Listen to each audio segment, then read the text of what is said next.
Hi, thanks for joining me. I'm Phil with Electrocom's Project Management. Today we're going to be taking a look at management versus leadership. This is our second video in the leadership series, and we're going to look at how the terms manager and leader are used. Oftentimes they're used interchangeably. The position may be described as a manager or a leader, but that can be kind of confusing because they're not actually the same thing. In front of you, I've got an overview of what a manager is versus what a leader is. The manager essentially is focusing on the administrative side. What does it take to get the work completed? The leader is focusing on the interpersonal side of what does it take to get people to do the work. So leadership can be given by virtue of position, or it can also be achieved informally as somebody who does not actually have any direct leadership responsibilities, but they have the ability to influence people. So with that, I've broken down some of the roles for a manager versus some of the roles for a leader. The manager, the first one there is counting value. Managers are focused on the numbers. What is the cost it takes to produce? And with that, we're looking at how many employees are required, what equipment is required, and how much does that team of employees and equipment produce in a given period of time. The leader is going to focus on creating value. So there's a fixed amount that can be produced in any given time based on the conditions, the equipment, and the employees that are available. But how do we maximize that? From the human aspect, what do we do to influence and make it easier for those people who are producing to produce?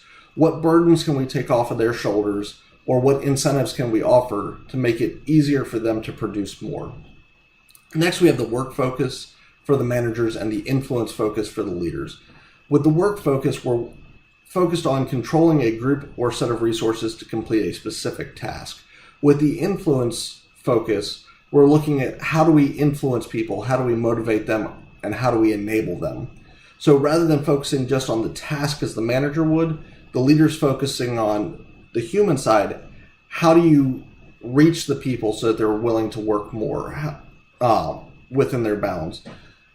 Next, we have set policies and procedures versus establishing vision and strategy. Policies and procedures outline how everything is going to take place, while the vision and strategy is going to give the employees more room to move. It's less dictating than the policies and procedures. The policies and procedures are going to outline exactly how everything takes place, while the vision and strategy are going to tell the employees where we're looking to go, generally how we're going to get there, but it allows the employees to fill in the gaps in between with taking that strategy and filling in how they operate within that. Managers have subordinates where leaders have followers. The subordinate is just because they're assigned to that position. Leaders have people who choose to follow them. And while sometimes these are the same people, they work directly for that manager, but they would follow that manager anyway, anywhere.